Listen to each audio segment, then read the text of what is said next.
¿Qué tal, Domingo? ¿Qué tal, Richard? Pues nada, sigo aquí disfrutando de nuestra nominación a los premios iVox. O sea, te estás recreando tampoco. Hombre, soy una persona agradecida. Te vas a poner, vas a ir como a la alfombra roja de los Oscar y eso. Te ya has contratado un vestido, un maquillador, eso es, peluquero. Tú vas con todo. Con todo, Bien, todo el bien, pack, me parece bien. para una vez. Vale, me parece bien.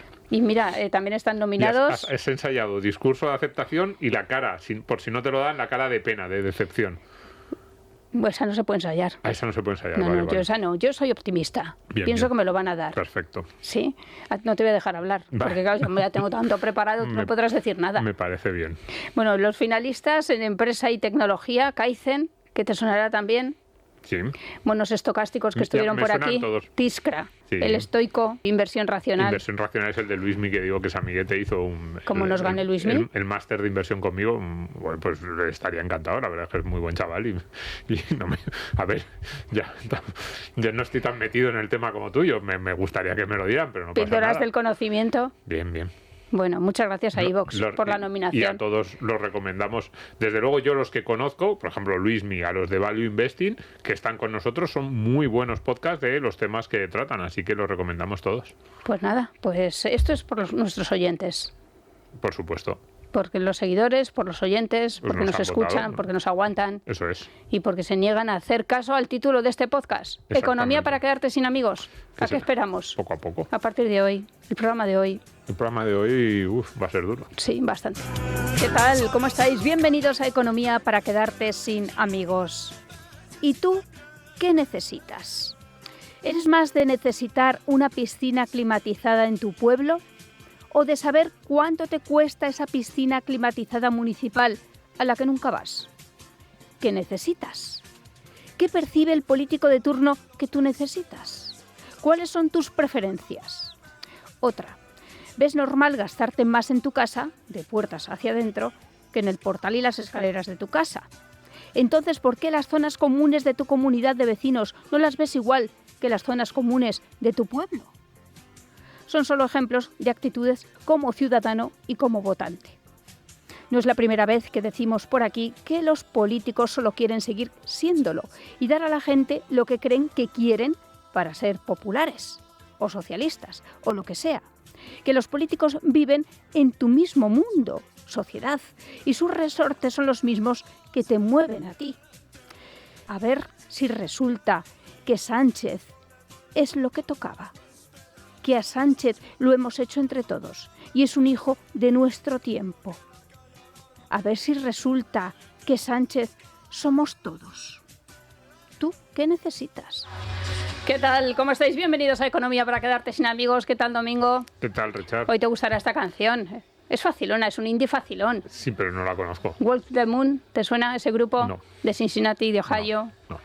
Bueno, O sea, cerraron... está bien la canción, me gusta. La canción está pero bien. Y todas no. las que vamos a oír están bien. Ah, vale. Y ellos eran guapetes, digo eran porque ya no, como grupo dejaron de existir en 2023, supongo que seguirán existiendo como individuos. Y que incluso seguirán siendo guapetes, incluso. Sí, Bien, estaban muy bien, la verdad Bien. que estaban muy bien. Y esta canción es de esas canciones que tienen muchas cosas de otras canciones y de otros grupos y a mí me gusta. Ah, Es que yo respeto mucho lo de imitar. Correcto. Sí, a mí me parece bien. Claro que sí, El ser humano ha avanzado mucho a través de la imitación y la copia. porque llegaron a número 1 y a número 4. ¿A En número listas 1? muy importantes. Sí.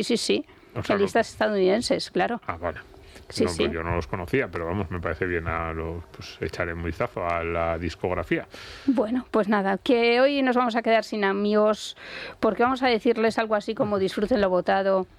Sí, es un mensaje Esa que... es una expresión tan rabiosa. Alguna vez ya lo hemos dicho, pero efectivamente, hoy vamos a quedarnos sin amigos porque traemos un libro que directamente, ya desde la portada, señala al lector, señala al posible comprador y le Te dice... dicen que es de mala educación, lo de le sacar el dice- dedo y ahora señalar. le preguntaremos al autor, pero Bueno, en le Japón, dice por supuesto. al lector, Sí. la culpa es tuya. En realidad, dice, la culpa es nuestra, como las preferencias ciudadanas frenan las reformas en España. Es decir, engloba también al propio autor dentro de los culpables. Pero evidentemente este es un mensaje que es un poco ya que dices, pues no sé si quiero escucharlo, así que cuando siempre nos preguntamos con quién nos vamos a enemistar hoy, pues con todos nuestros oyentes a los que les decimos sí, la culpa también es tuya. Bueno, y no estamos solos. No estamos solos, está el autor. Hombre, nosotros siempre nos metemos en líos, pero procuramos hacerlo acompañados para que se meta el autor. Eso es, que el autor perdona. explique por qué la culpa es nuestra, suya, de los oyentes, de todos un poco. Benito Arruñada, bienvenido y muchas gracias por estar aquí. ¿Qué tal? Bienvenido. Bienvenido. Que no nos poníamos cara. Conversamos en el año 2022, que lo hemos estado ahora hablando en la previa al podcast sobre la universidad, y nos contaba Domingo, que es el que lleva esto de los datos, que fue el podcast más escuchado de ese año. Sí, en su momento aquel episodio sobre la universidad en el año 2022 fue el episodio más escuchado de aquel año, con lo cual si alguien lo quiere revisar, lo recomendamos mucho, sobre educación, sobre la universidad, sobre la formación de las nuevas generaciones, que también está en el libro, hay un capítulo dedicado a eso. Hay una canción de Ketama que dice eso de que no estamos locos, que sabemos lo que queremos. ¿Tú qué crees, Benito? ¿Sabemos lo que queremos? Los ciudadanos sabemos lo que queremos. Yo creo que sí, lo que no sabemos es cómo conseguirlo y cómo hacerlo compatible, ¿no? Y además lo que queremos, yo pienso que se habla mucho, que hay mucha polarización, pero en lo que realmente queremos quizá no haya tanta, en lo que son los fines. La polarización se refiere en muchos casos a los medios, ¿no? Y donde me entran dudas es si los ciudadanos sabemos bien, pero también las élites, si sabemos bien conectar medios y fines. Y entonces la consecuencia es que, como falla esa conexión, pues empujamos a nuestros políticos, a nuestros líderes, a adoptar medios, políticas, que son contradictorias en muchos casos con los fines últimos, ¿no? En el libro tú nos dices que incluso queremos cosas que nos perjudican. Sí, lo vemos por doquier, ¿no? Queremos vivienda accesible, pero hemos empujado a nuestros políticos a adoptar reglamentaciones, regulaciones que hacen la vivienda inaccesible, ¿no? Tanto en alquiler como en propiedad. Entonces, es un ejemplo sencillo y yo creo que muy claro del tipo de problema que es central en nuestra sociedad, y que además es un problema que trasciende a la división entre partidos o la división entre ideologías incluso, ¿no?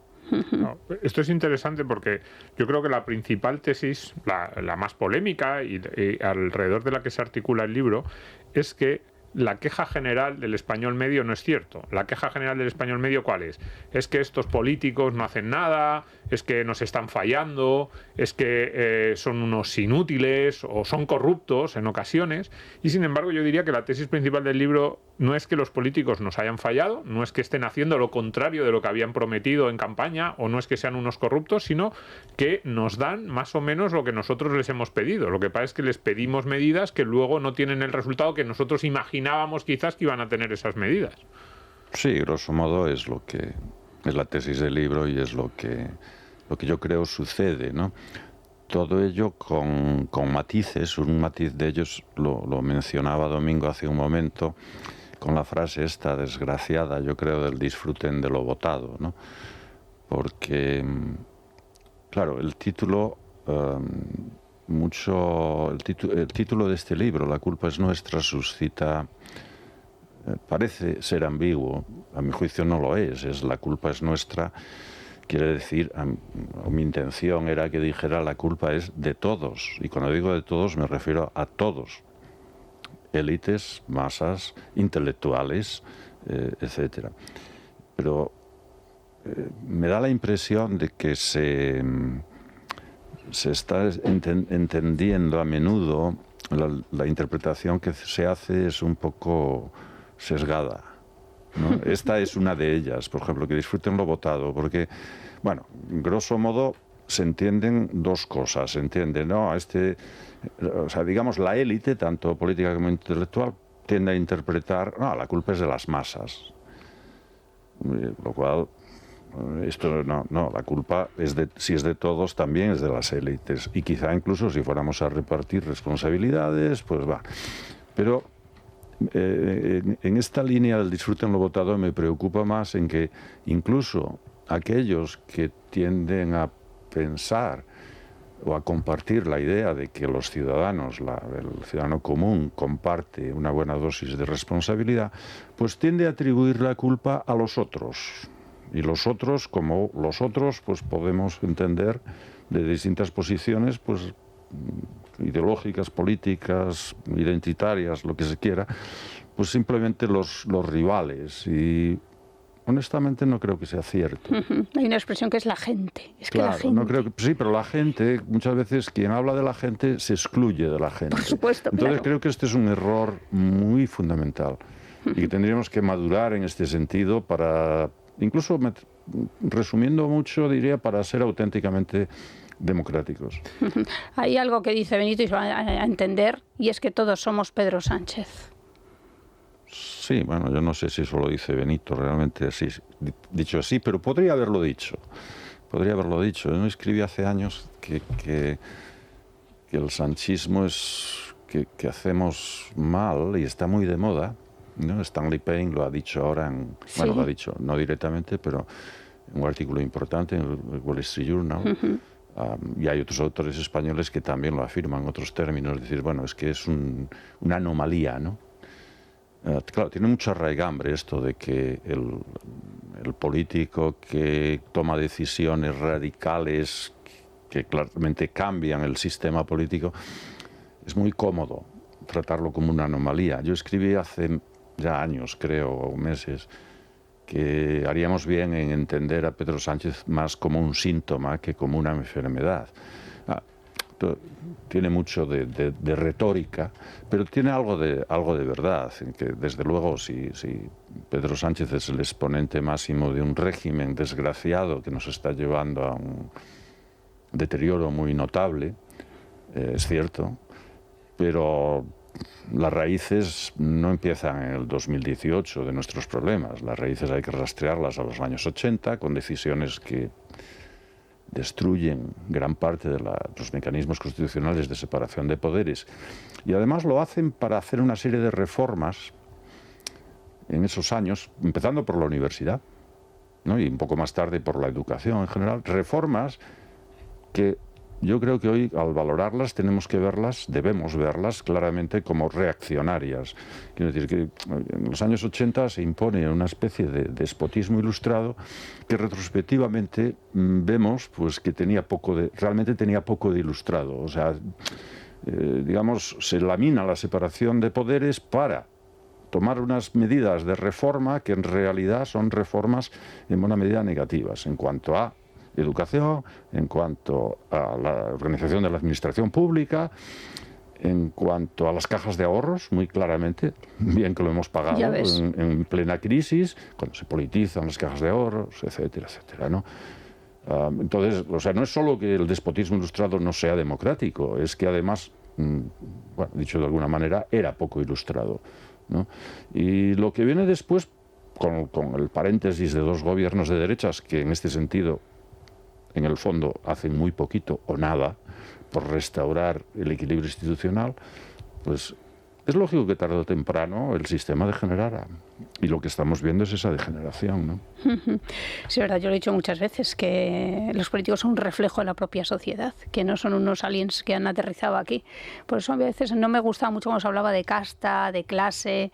Ellos somos también nosotros. Yo creo que sí que utilizar lo del espejo, ¿no?, en el libro. Sí, ciertamente, pero además es que incluso por el tipo de político que elegimos, o sea, y en esto hay diferencias incluso con Europa, con nuestros países vecinos, que nos ayudan a entender lo que ocurre. O sea, aquí elegimos a los políticos, y yo aporto algunos datos demoscópicos, porque es la información que tenemos, con lo cual, bueno, pues tampoco debemos creérnoslos totalmente, pero sí hay indicios demoscópicos en que somos más tribales en cuanto a elección de los líderes. O sea, que nos importa menos, por ejemplo, la competencia profesional, nos importa más la afinidad. Bueno, en este sentido sí viene a ser justa la frase de decir, bueno, los políticos son muy malos, es que son sus políticos. Sus políticos, me refiero a los políticos que el ciudadano dice, cuando vota, dice preferir. Domingo, Richard. digo porque yo he abusado un poco más de esta primera parte. No, a mí me gustaría preguntarle a Benito Arroña, porque al decir nuestra parece, está claro, y el libro está publicado en España, que es nuestra española. ¿Es el votante español tan diferente al resto de Europa? En el libro hay algunas encuestas, algunos datos que reflejan que el español pues tiende a confiar más en el Estado para la solución de los problemas. Al mismo tiempo es muy desconfiado hacia los políticos, es como que hacia las personas que en cada momento están en el poder no nos gustan mucho, desconfiamos, pero cada respuesta, cada solución, cada problema que tenemos sí que pensamos que el conjunto de la administración, de la política, del Estado nos lo va a solucionar. En esto somos diferentes al resto de los europeos. ¿Ahí hay algo especialmente nuestro y por qué somos tan diferentes? Si es que lo somos. Bueno, los datos dicen que sí somos diferentes. ¿Cuán diferentes? Bueno, en algunos indicadores nos parecemos más a México, Argentina, que a nuestros grandes vecinos europeos. Ahora, la diferencia con estos países europeos tampoco es tan grande, ¿no? Pero sí somos diferentes, pues nos manifestamos mejor.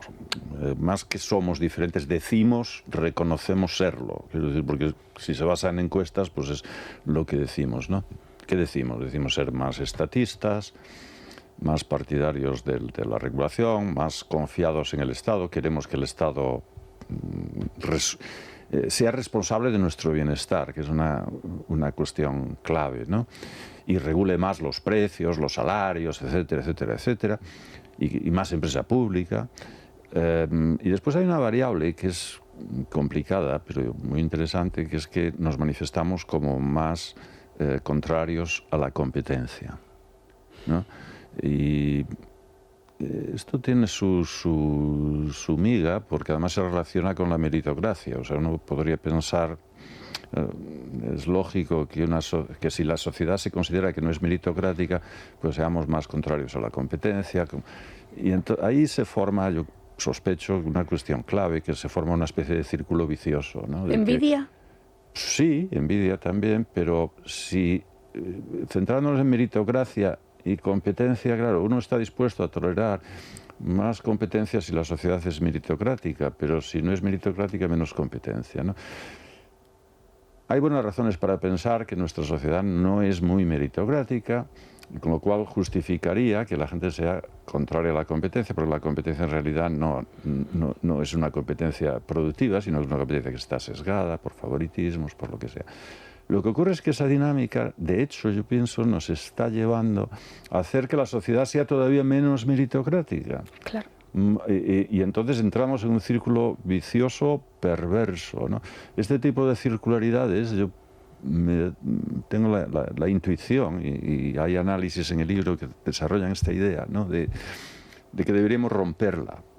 Deberíamos intentar romper con esa circularidad. No sé por dónde romper la circularidad, pero romperla, ¿no? Y entrar en una dinámica opuesta.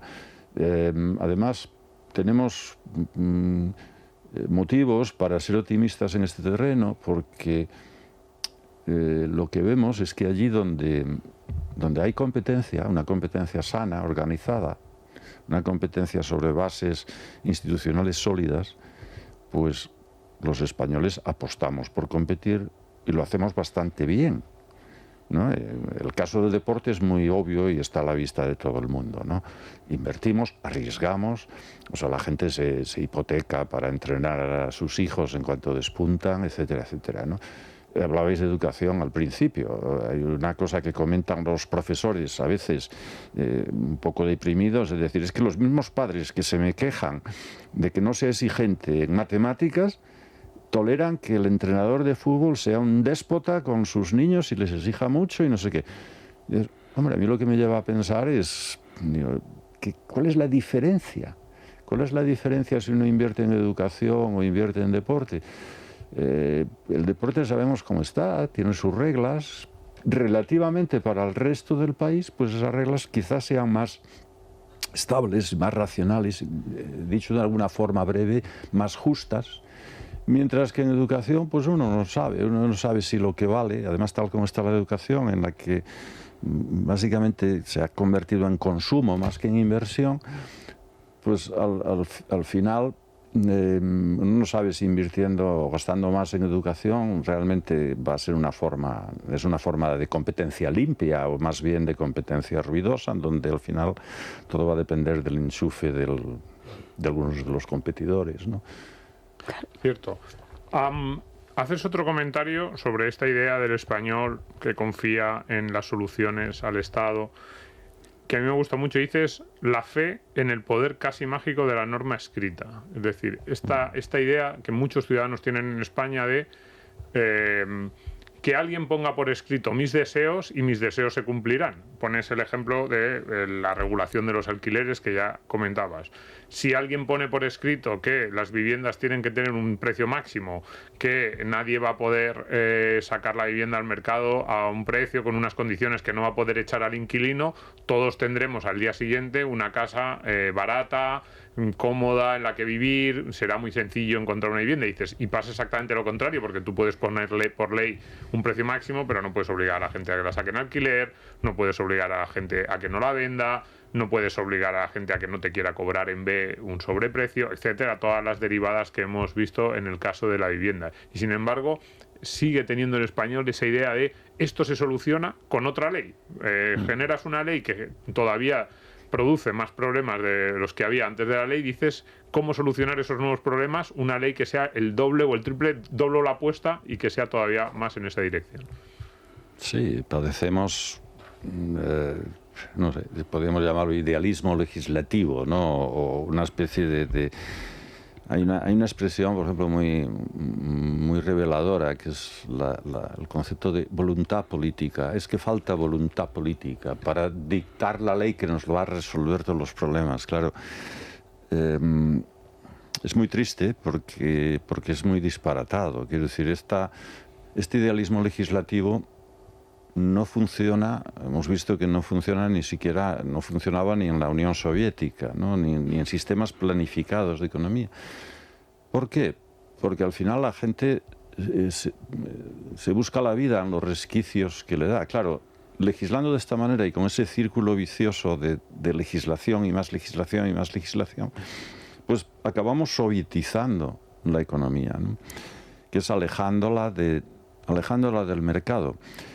En general, no entendemos, y no lo entendemos, sospecho, porque muchos ciudadanos no entienden cómo funciona una economía de mercado. Y este es un déficit grave, ¿no? La economía de mercado depende de las decisiones de los que participan en el mercado y tienen cierto grado de libertad para tomarlas. Claro, cuando está todo muy regulado, muy legislado, tienen menos margen, pero ese margen lo aprovechan, que es el caso de la Unión Soviética, ¿no? Entonces, cuando uno legisla, necesariamente debería tener en cuenta la reacción de los intervinientes en esas, llamémosle mercado por abreviar, en el sistema social. Simplemente tiene que tener en cuenta cómo van a reaccionar. Por fortuna, los seres humanos reaccionamos, y esto es lo que nos hace tan maravillosos. No somos robots y reaccionamos de forma inesperada. Entonces hay que intentar, cuando se legisla, tener en cuenta esas reacciones. Claro. Esta perspectiva de idealismo legislativo no lo tiene en cuenta. Piensa que describiendo una realidad en la ley, y en esto tenemos ejemplos maravillosos en las exposiciones de motivos de los últimos años, ¿no?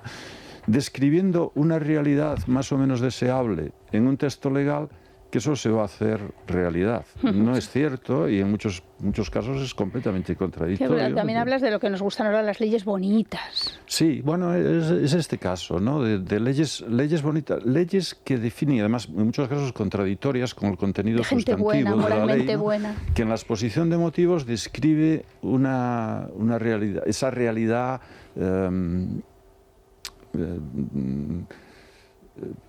ideal, ¿no?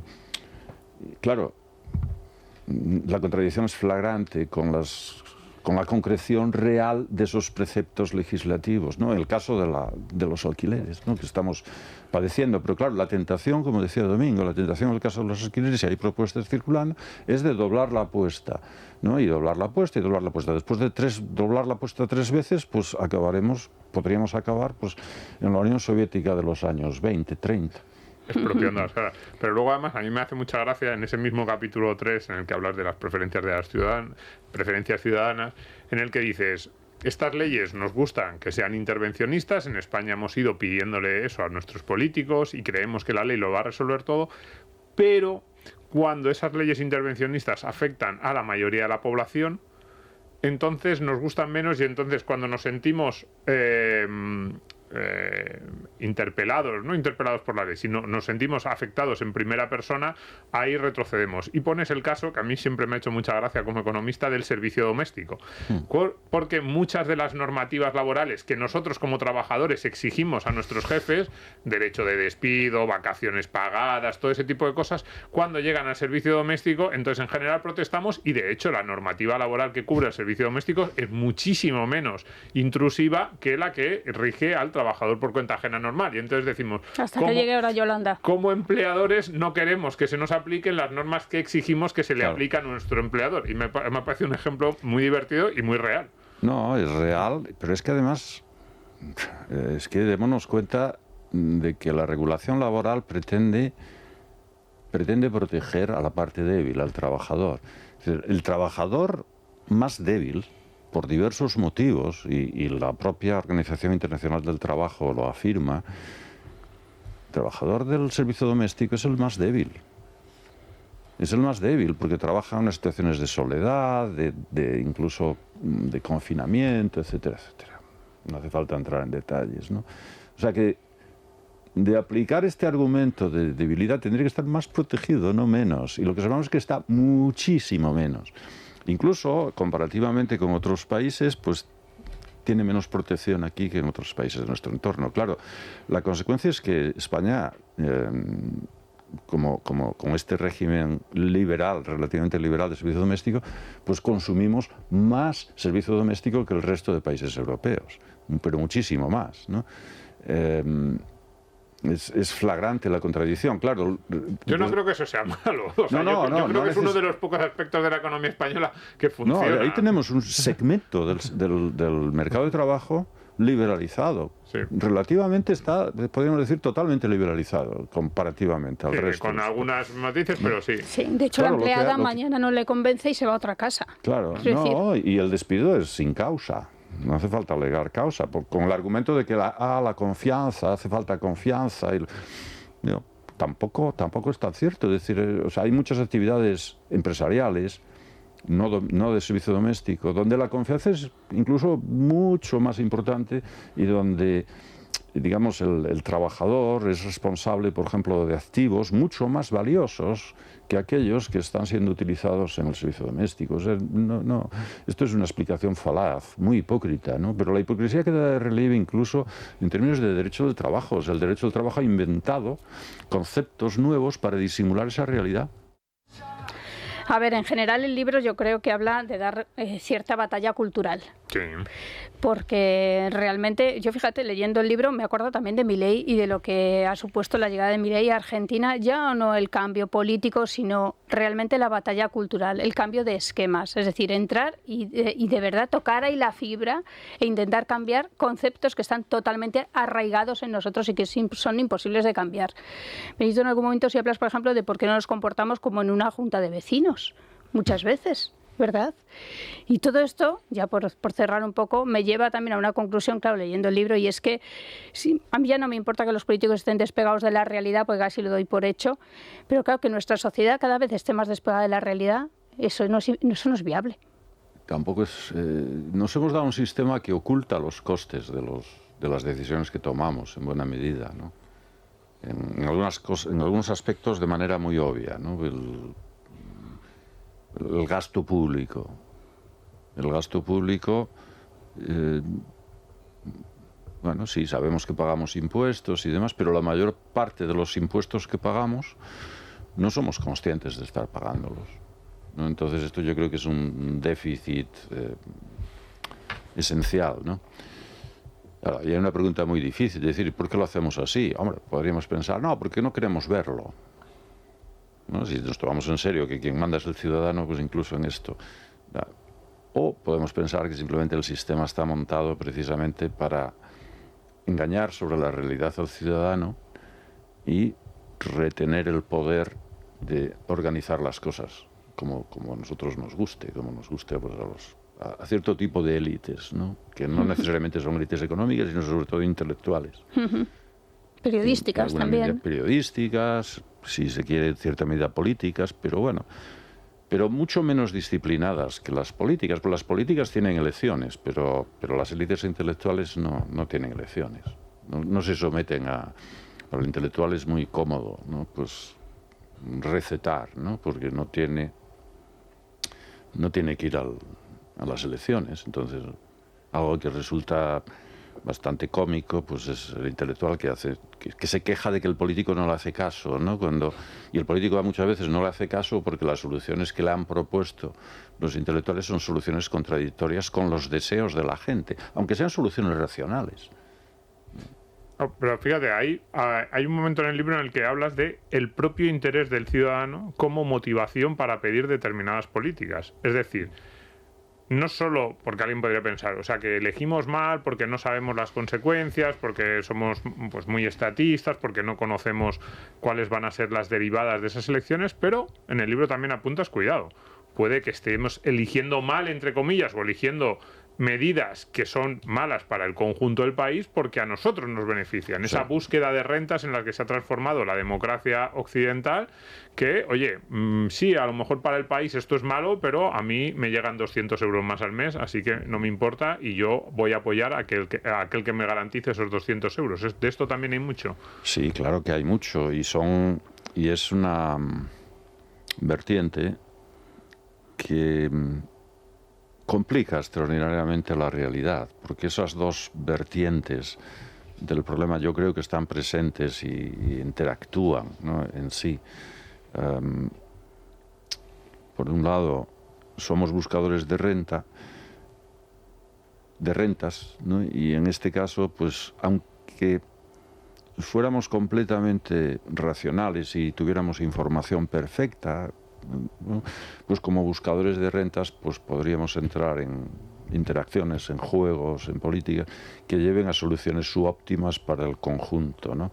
Y este es un problema. El segundo problema es que aunque supongamos que no hubiera este fenómeno de captura de rentas individuales, si como individuos no anticipamos correctamente cuáles son las consecuencias de nuestros actos, pues también llegaremos a soluciones subóptimas. Y estos dos problemas se entremezclan. Nosotros tenemos un paper, una investigación experimental con un coautor y amigo, Marco Casari, que analiza precisamente estos dos tipos de problemas. Y en aquella circunstancia experimental, digamos, la incapacidad del sujeto experimental, del sujeto político en el fondo, para anticipar las consecuencias del funcionamiento del mercado es lo que llevaba a soluciones subóptimas. Pero esto es en un experimento de economía experimental, ¿no?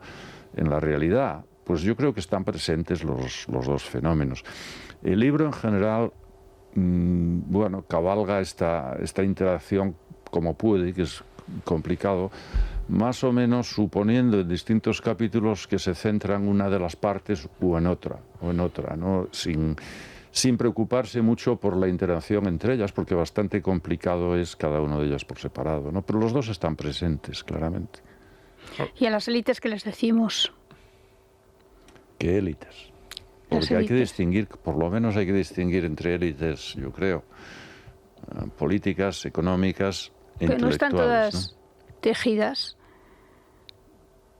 ¿No se relacionan todas? Bueno, pero tienen, sí, indudablemente, y se sirven unas a las otras, pero también tienen lógicas muy diferentes, ¿no? Y intereses muy diferentes, o no intereses muy diferentes, sino reglas de juego muy distintas, ¿no? En el fondo, funcionan en mercados distintos, ¿no? Por ejemplo, las élites intelectuales. Hablas de Ortega y Gasset en el libro, ¿no? Sí, porque bueno... Y de los Ortega y Gasset de hoy en día.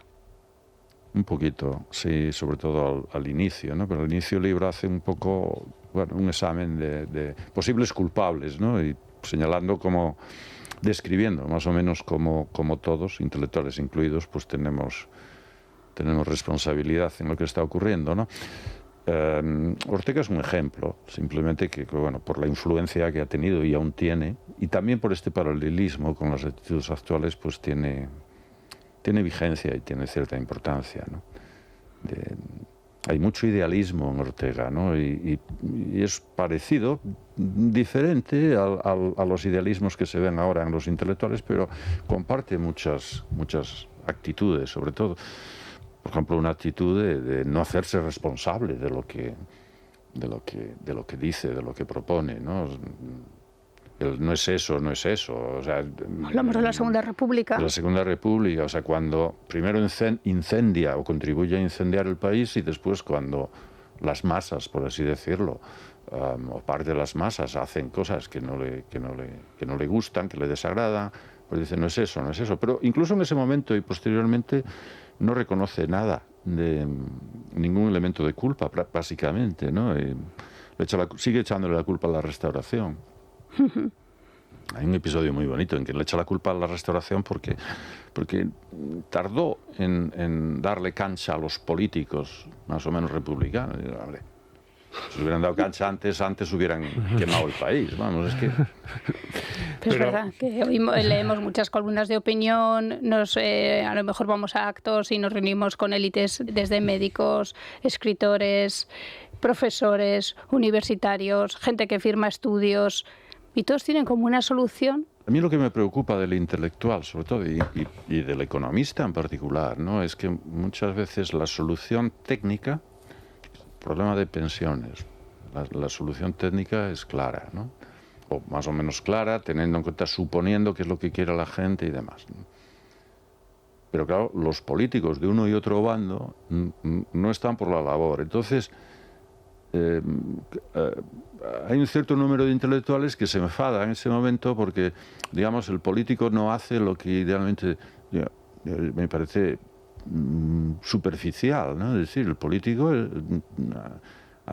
su tarea es ganar las elecciones. Sus incentivos son otros, claro. Claro, entonces, claro, esto apunta a que el problema hay que atacarlo de otra manera. Y el libro va un poco por ahí.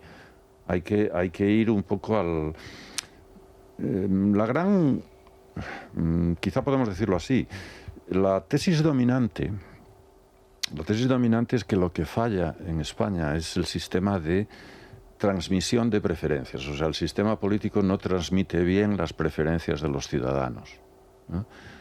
La tesis del libro es que, bueno, las transmite bastante bien. Esas instituciones políticas la transmiten bastante bien. Lo que tenemos es un problema en cuanto a la conformación de las preferencias de los ciudadanos. Si esto es plausible, lo que tendríamos que trabajar es mejor cómo montar mecanismos para hacer que esas preferencias fueran más racionales, ¿no? Y entonces las cosas avanzarían de forma más sólida y más sostenible, ¿no? Bien, decía Benito que el problema no es que no logremos llevar el mensaje de nuestras preferencias a los políticos, que eso parece que lo hacemos bastante bien, les decimos lo que queremos y ellos hacen lo que nosotros les hemos pedido, sino cómo se conforman esas preferencias. Es decir, que a lo mejor no estamos eligiendo bien, o que tenemos prioridades, no sabemos muy bien cómo alcanzar nuestros fines. Lo de los déficits culturales va por ahí, ¿no? Y claro, la pregunta sería las soluciones también. ¿Cómo hacemos para solucionar eso? ¿Cómo hacemos para que no haya tanta diferencia entre nuestros deseos finales y las medidas que nosotros creemos que van a conseguir esos deseos finales? Bueno, déficit cultural. Yo no creo mucho en esto del déficit cultural, ni tampoco soy esencialista de que haya nada particularmente, necesariamente muy estable en estas preferencias, ¿no? Pero Y uno de los indicios es cómo nos comportamos de forma, lo que hablábamos, del deporte versus, o sea, incluso dentro de educación deportiva versus educación matemática, ¿no? En el mismo sector ves conductas completamente distintas, con la misma cultura, la gente. Entonces, bueno, este podría ser un ejemplo. Y dices, hombre, es que las instituciones importan. Claro que importan, pero ¿qué instituciones? ¿Qué instituciones? Entonces, estamos, creo, en los últimos, bueno, desde la crisis financiera y demás, se ha pensado mucho y se ha enfatizado mucho las instituciones que antes llamaba de transmisión de preferencias, que esto sería, bueno, pues el sistema electoral, la partitocracia. Acabemos con la partitocracia, etcétera, etcétera, ¿no? Este tipo de cosas. Es posible que ahí haya muchos márgenes de mejora, pero no sé con cuánta eficacia, porque muchas de estas reformas que hemos iniciado hasta ahora, organismos reguladores independientes, cosas, vemos que se hacen las reformas y fracasan enseguida y demás. Y además fracasan sin que haya oposición popular, lo cual es, a mi juicio, muy revelador. O no una oposición suficiente para que los políticos que lo echan en marcha se avergüenzan, o sea, dimitan, no sé. Entonces, quizá haya algo ahí de artificioso, de criatura intelectualmente tal, pero que no se ajusta a lo que realmente se necesita. Este tipo de reflexión es lo que me lleva a pensar más en términos aún pensando en términos de instituciones, pero instituciones que configuran las preferencias. Dos ejemplos. Aquí podríamos hablar de la estructura del mercado de ideas, digamos la competencia en el mercado de noticias, de información, etcétera, etcétera. Pero algo mucho más sencillo es cómo de transparente es el sistema fiscal. Cómo de transparente es el sistema fiscal, que creo hace una gran diferencia, ¿no? Lo que tenemos es un sistema fiscal que es profundamente opaco, intencionadamente opaco. O sea, hay muchos aspectos del sistema fiscal que están hechos para esconder los impuestos, para llamar a los impuestos de otra manera, para hacer pensar a la gente que los impuestos los pagan otros, etcétera, etcétera. Seguridad social a cargo del empleador o de la empresa, etcétera, ¿no? Y que no. Retenciones a cuenta. O sea, la gente se enfada más por tener que pagar un poquito del IRPF en primavera, en el mes de junio. Eso educa más, dicho entre comillas, educa más pagar un poquito de IRPF en el mes de junio que no tener una retención mucho mayor mes a mes. Cada final de nómina, retención que bueno, no se ve, ¿no? En el IVA tenemos la misma situación. En el IVA hay incluso una directiva europea, o sea, una directiva que obliga a las empresas, en teoría, a poner todos los precios con IVA, con todos los impuestos.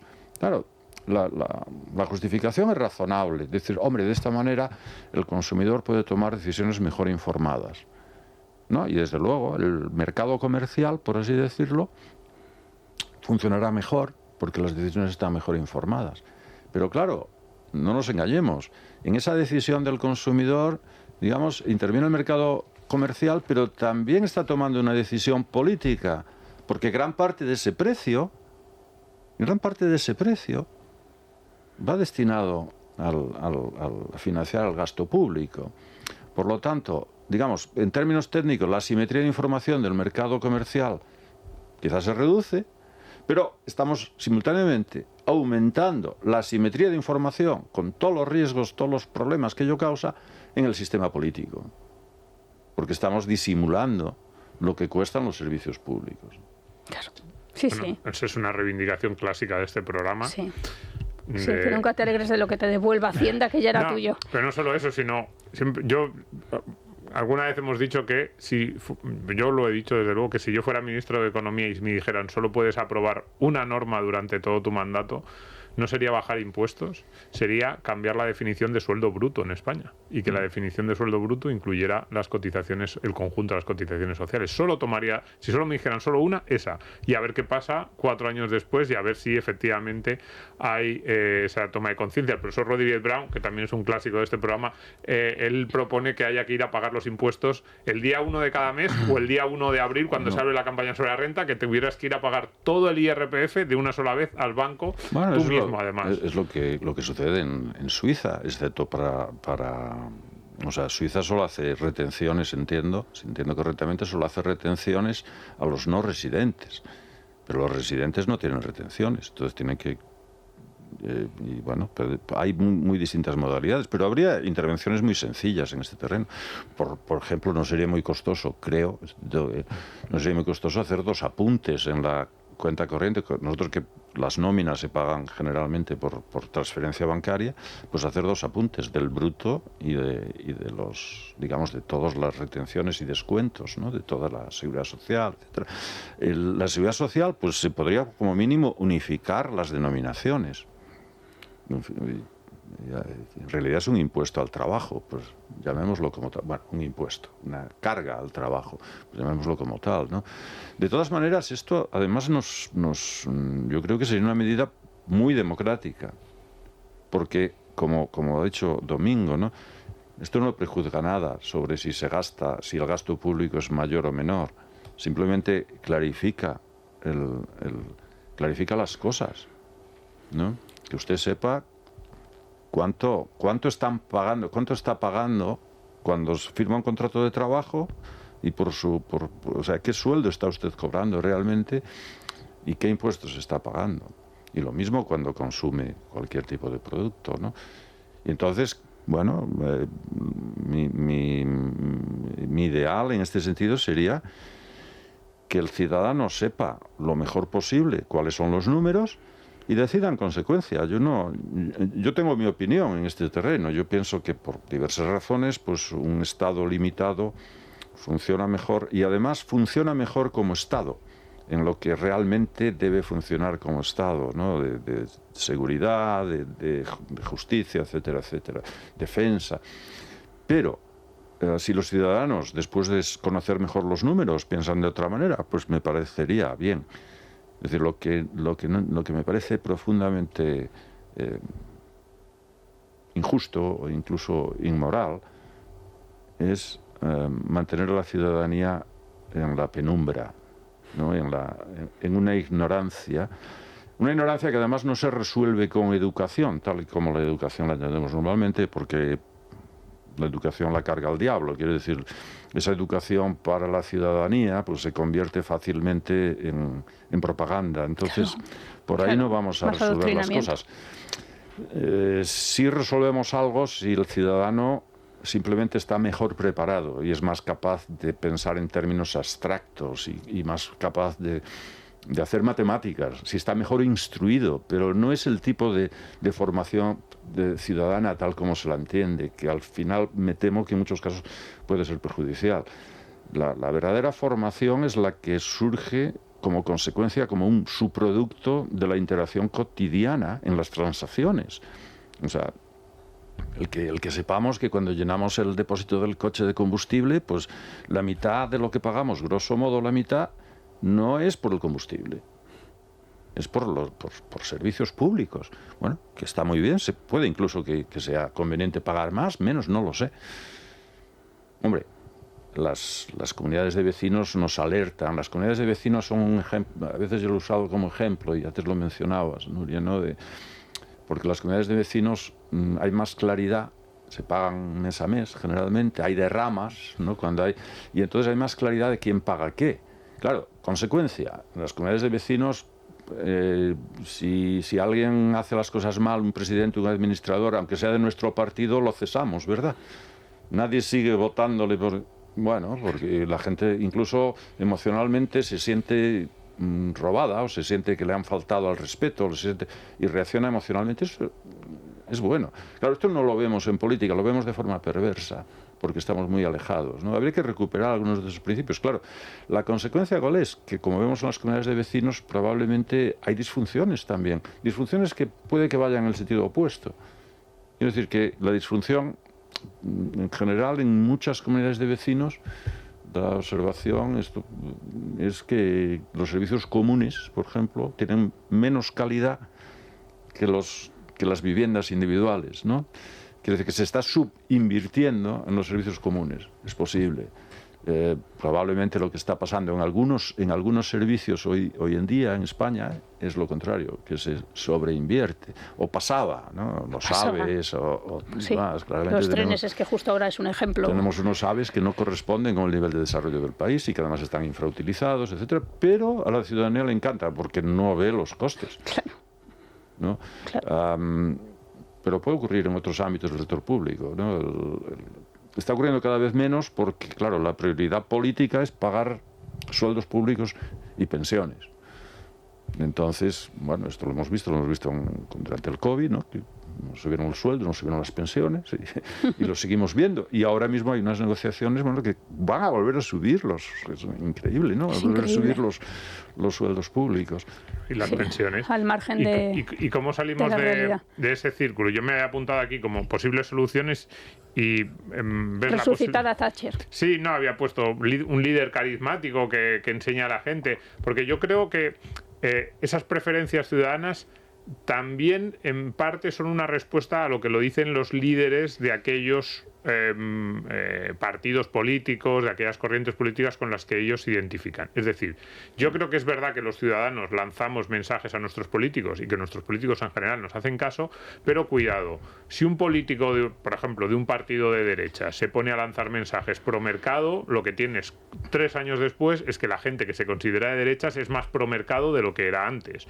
O si por ejemplo, yo creo que si la izquierda española, en una cuestión más política, menos económica, si la izquierda española se hubiese mostrado antinacionalista en los últimos 20 años, el votante medio de izquierdas de Extremadura o Andalucía sería más antinacionalista de lo que es ahora, porque pensaría, si mis líderes me dicen que los nacionalistas son malos, es que deben ser peores. ¿Y la derecha es antinacionalista? Bueno, de aquella manera tampoco, pero no vamos. Pero quiero decir que yo creo que es bidireccional, que nosotros lanzamos mensajes, pero también recibimos. Entonces, un líder, yo había apuntado aquí efectivamente a lo Thatcher, ¿podría cambiar la sociedad española o es imposible que surja un líder tipo Thatcher en una sociedad como la española, o ni siquiera sería bueno que surgiera? ¿Cómo lo ves tú? Bueno, el papel del líder, el líder hay también cada sociedad también demanda un tipo de líder, ¿no? Y un tipo de... Entonces, claro que funcionan los dos sentidos, pero en lo que acaba de decir Domingo, yo creo que hay de todas maneras una sobrevaloración del papel del líder.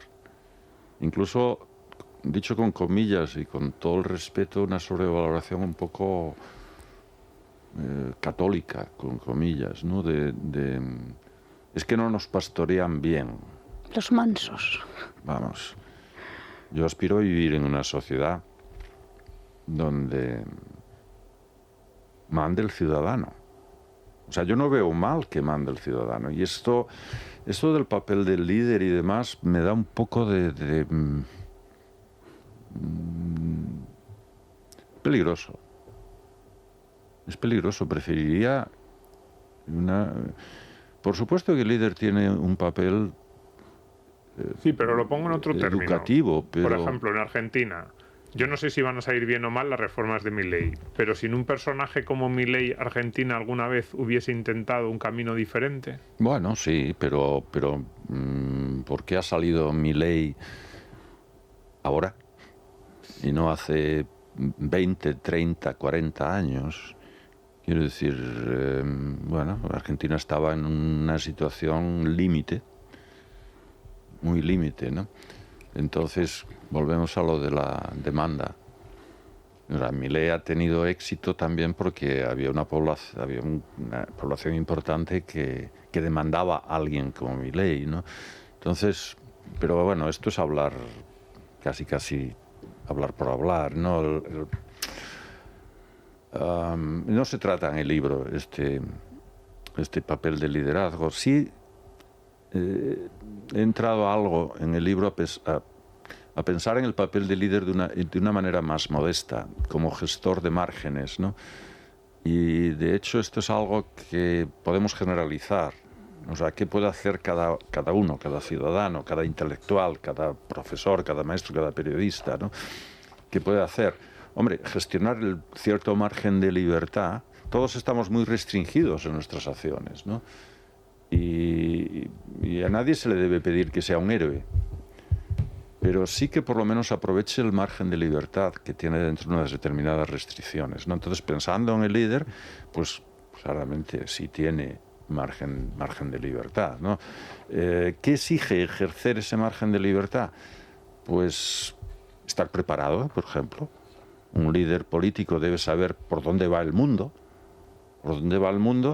y en lo que le permiten hacer sus votantes, pues ahí, dentro de ese margen, sí puede guiarlos en una dirección o en otra. Claro, yo tengo la impresión muchas veces de que nuestros líderes a veces se equivocan de manera importante en cuanto a no entender por dónde va el mundo. Entonces ahí sí veo un déficit remediable, ¿no? Y en el papel, pero no es que sean cuestiones muy decisivas, pero esto puede referirse a, no sé, la gestión de la inmigración o la gestión, lo que decías, del mercado y demás. Hombre, pues hay ciertos... No, bueno, ciertos en una medida márgenes como la que hablábamos antes. Yo creo que el 70% de los españoles, y digo 70 por no quedarme, y en ese 70 se agrupa mucha gente de izquierdas, estaría de acuerdo con una medida de más transparencia fiscal como la que estábamos comentando antes, de integrar en el sueldo bruto todos los costes y que vieran cuánto...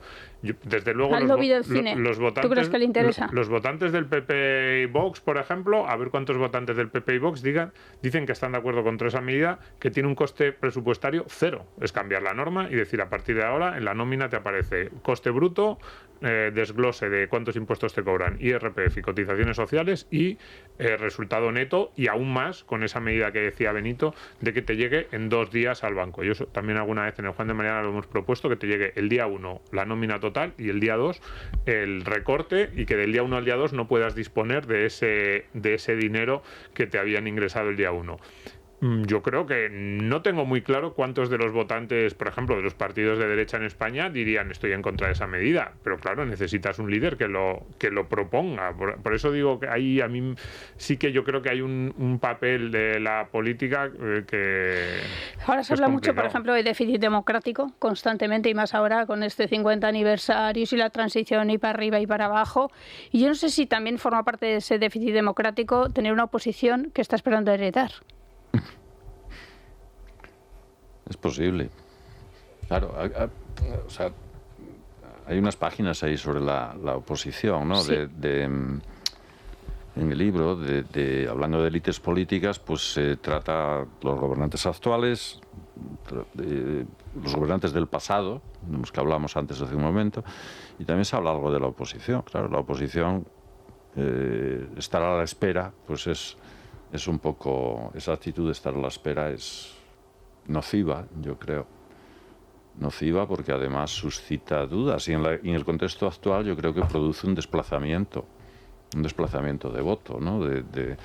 Porque además, teniendo en cuenta los antecedentes del gobierno de Mariano Rajoy, pues hay un desplazamiento simplemente porque la gente no se fía de que el Partido Popular, mucho votante del Partido Popular no se fía de que el Partido Popular tenga realmente la intención de tomar las medidas que se esperan, ¿no?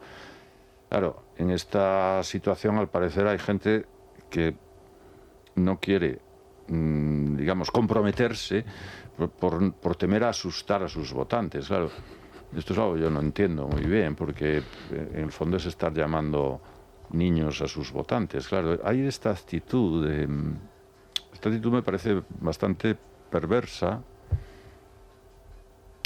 y que está presente a veces en nuestros políticos y en nuestros intelectuales, ¿no? De infantilizar al votante, ¿no? Quiero creer que el votante es suficientemente adulto para entenderlo, ¿no? Sí, que nos traten con respeto, como los conciertos de la música indie, sí, que me respeten, yo voy a escuchar. Sí, esperemos que no haga falta porque es verdad que Claro, Benito por cierto, apunta... no hemos hablado de Cataluña, tendrás que venirte otro día, porque a mí me gusta mucho ese capítulo. Sí, además es uno de los temas en los que Benito se mete en más líos, iba a decir, en las columnas que escribe. La culpa es nuestra, de Benito Arruñada, cómo las preferencias ciudadanas frenan las reformas en España. Y cuidado, porque Benito dice en el libro que uno de los problemas que ha tenido España es que solo hemos hecho las reformas cuando no hemos tenido más remedio, tarde y con más costes de los que habrían tenido si las hubiéramos hecho. Y claro, es verdad. Los estudiantes que estudian el día antes. Repasa momentos de nuestra historia en los que hemos tenido que hacer reformas, pues después de la crisis de 2008, en los años 50, y es como que cuando prácticamente es que no nos quedaba otra, y eso siempre es peligroso, hacer las reformas en esos momentos. Muchas gracias, un placer. Gracias a vosotros y Buena gira. espero que tengáis mucha suerte Con el premio. con la nominación, ¿no? Ya te contaremos. Claramente os lo merecéis, ¿no? Muchas gracias. Nos vamos. Pues nada, mira, esta es una asignatura que teníamos pendiente. ¿Cuánto tiempo llevamos pensando en Benito Arruñada, en traerle? Muchísimo. Así que lo hemos forzado a ver si saca un libro y ya lo ha sacado, ya le hemos podido invitar. Hemos podido traer, así Claro. que otra casilla para hacer el tic de conseguirlo. Claro, que sí que te voy a dejar hablar en el premio, si nos lo dan. Yo casi prefiero no hablar. No, O sea, habla tú. Yo de hecho prefiero Yo que, solo diré que salgas tonterías. tú, que recibas ahí, que se lo dediques El a otro quien día hablaste quieras. muy bien en la presentación de tu editorial, Sí, incluso bueno. con esos momentos de humor. Tengo que felicitarte, no te lo había dicho. Bien. Muy Pues bien, nada. me gustó mucho. Pues fantástico. Para todos aquellos que no lo sepan, es verdad, editorial innecesaria, Incertidumbre radical. Incertidumbre Radical, de Mervyn King y John Kay. Un librazo, y eso no lo digo porque sea mi libro, sino es al revés, es mi libro porque es un librazo. Así que a comprarlo todo el mundo, junto con La culpa es nuestra. Un pack buenísimo para estas Navidades. Bueno, llegas con esos dos libros a la cena de Navidad Y triunfas. y la lías parda. Bien, pues nada, que muchas gracias a todos por estar ahí, que un abrazo enorme a repartir.